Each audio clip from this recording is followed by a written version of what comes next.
Hey everybody, so last night I saw The Rhythm Section, directed by Reed Morano. This movie stars Blake Lively, Jude Law, and Sterling K. Brown. There's one good thing about this movie, and that's the score, thanks to Hans Zimmer. And at times, it still feels tonally off. This movie is only about an hour and 49 minutes long, but it feels as if it drags on for a full three.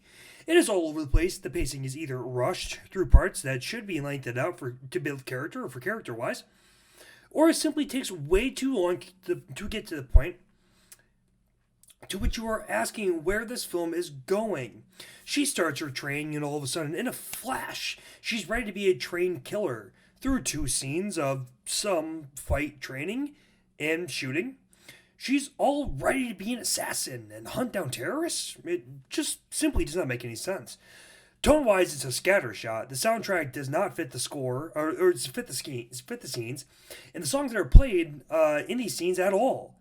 And even though we have already seen Jude Law's character in the trailers, and if there had been any advertising at all for this film, everyone would have known that he was going to be in this movie. So why is his introduction and his identity kept a secret?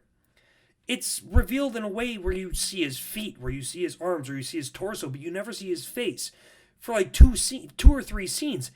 And it's just weird. There's no big reveal. It's just regular Jude Law. It's not like he's got a scarred up face or a fucked up face or anything like that. It's just regular Jude Law. And I have to ask, why is it presented in this way?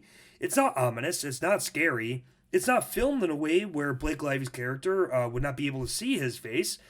It's strange, and anyone that had seen this movie that had half a fucking brain cell would know that it's going to be Jude Law. So why is his character introduced in such a secretive way? This entire movie is just tonally off. There's jokes that don't fit. The score doesn't fit. At times, well, the soundtrack doesn't fit, but at times the score doesn't fit either. There's bongos and Congo drums in the score, and I have to ask why. It just doesn't make any sense.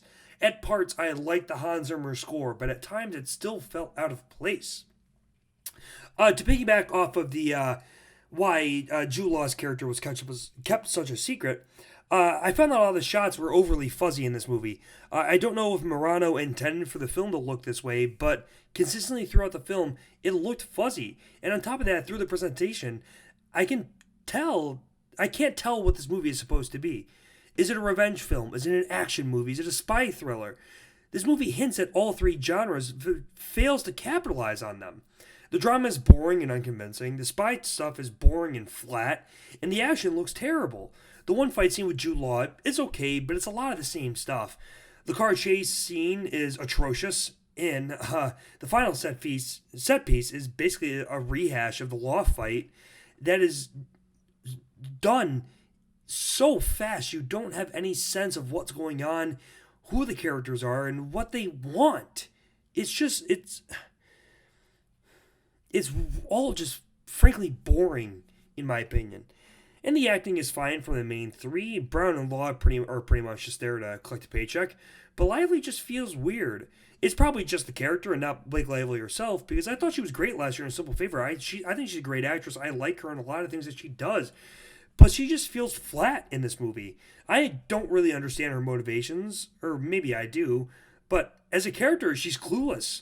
She's a fucking idiot from start to finish and blames others for things that she couldn't finish, and flat out just sucks at killing. I don't understand why Jude Law trusts her to go out and kill people. She doesn't show an ability to do it at all. She fails at everything she does trying to kill somebody until she's saved at the end to kill the main bad guy. And then even at the end, she literally stabs the main villain in the back while giving him a hug. It makes no sense. As a killer, she sucks. In the end, this is just a boring, nothing film that almost put me to sleep. Hell, I wasn't even mad at this film until I got back to my apartment and saw that the Red Sox had traded away Mookie Betts. Should this movie be one of the worst performing films in the history of cinema, going out to 3,000 theaters and making just about $900 per theater? No. Is it lackluster? Boring? Where they played out storyline and way too many fucking flashbacks? Oh, hell yeah. 4.6 out of 10.